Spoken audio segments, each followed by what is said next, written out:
ನಮಸ್ಕಾರ, ನಾನು ನಿಮ್ಮ ಡಿಎಂ ಗೌಡ.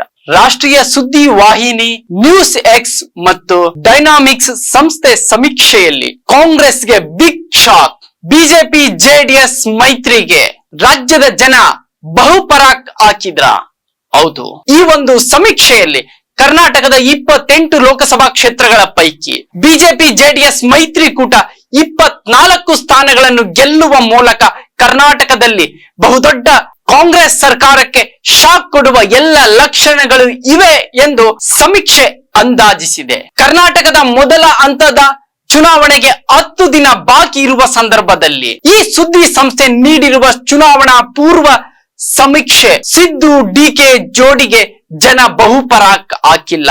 ಮೈತ್ರಿಕೂಟಕ್ಕೆ ರಾಷ್ಟ್ರೀಯ ವಿಚಾರವಾದಕ್ಕೆ ರಾಜ್ಯದ ಜನ ಮನ್ನಣೆ ನೀಡಿದ್ರು ಎಂದು ಈ ಸಮೀಕ್ಷೆ ಹೇಳುತ್ತಿದೆ. ಡೈನಾಮಿಕ್ಸ್ ಸಂಸ್ಥೆ ಜಂಟಿಯಾಗಿ ನಡೆಸಿರುವ ಈ ಸಮೀಕ್ಷೆಯಲ್ಲಿ ಎನ್ಡಿಎ ಮೈತ್ರಿಕೂಟ 24 ಸ್ಥಾನಗಳನ್ನು ಗೆಲ್ಲಲಿದೆ.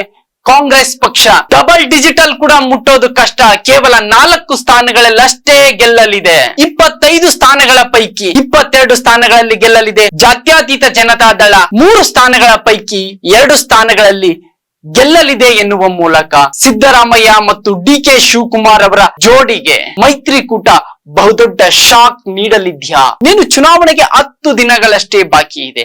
ಮೊದಲ ಹಂತದ ಚುನಾವಣೆಗೆ ಕೇವಲ 10 ದಿನಗಳು ಬಾಕಿ ಇರುವ ಹೊತ್ತಿನಲ್ಲಿ ಬಹುತೇಕ ರಾಷ್ಟ್ರೀಯ ಮತ್ತು ರಾಜ್ಯದ ಕೆಲವು ಸಂಸ್ಥೆಗಳು ಚುನಾವಣಾ ಪೂರ್ವ ಸಮೀಕ್ಷೆಯಲ್ಲಿ ಕಾಂಗ್ರೆಸ್ ಡಬಲ್ ಡಿಜಿಟ್ ದಾಟುತ್ತೆ, 12, 15, 17, 18 ಸ್ಥಾನಗಳು ಗೆಲ್ಲಲಿದೆ ಎನ್ನುವ ಸಮೀಕ್ಷೆಯ ಹೊರತಾಗಿಯೂ ಕೂಡ ಈ ಸುದ್ದಿ ಸಂಸ್ಥೆ ನೀಡಿರುವ ಸಮೀಕ್ಷೆ ಕಾಂಗ್ರೆಸ್ ನಾಯಕರಿಗೆ ಬಹುದೊಡ್ಡ ಶಾಕ್. ಹಾಗಾದ್ರೆ ಇದರ ಪರಿಣಾಮ 12ಕ್ಕೂ ಅಧಿಕ ಸಚಿವರು ತಮ್ಮ ಮಕ್ಕಳನ್ನೇ ಕಣಕ್ಕಿಳಿಸಿದ್ದಾರೆ. ಇದು ಸರ್ಕಾರದ ಮೇಲೆ ಯಾವ ರೀತಿಯಲ್ಲಿ ಪರಿಣಾಮ ಬೀರಲಿದೆ? ಸಿದ್ದರಾಮಯ್ಯ ಡಿಕೆ ಶಿವಕುಮಾರ್ ಜೋಡಿಗೆ ಬಹುದೊಡ್ಡ ರಾಜಕೀಯ ಹಿನ್ನಡೆಯಾಗಲಿದೆ.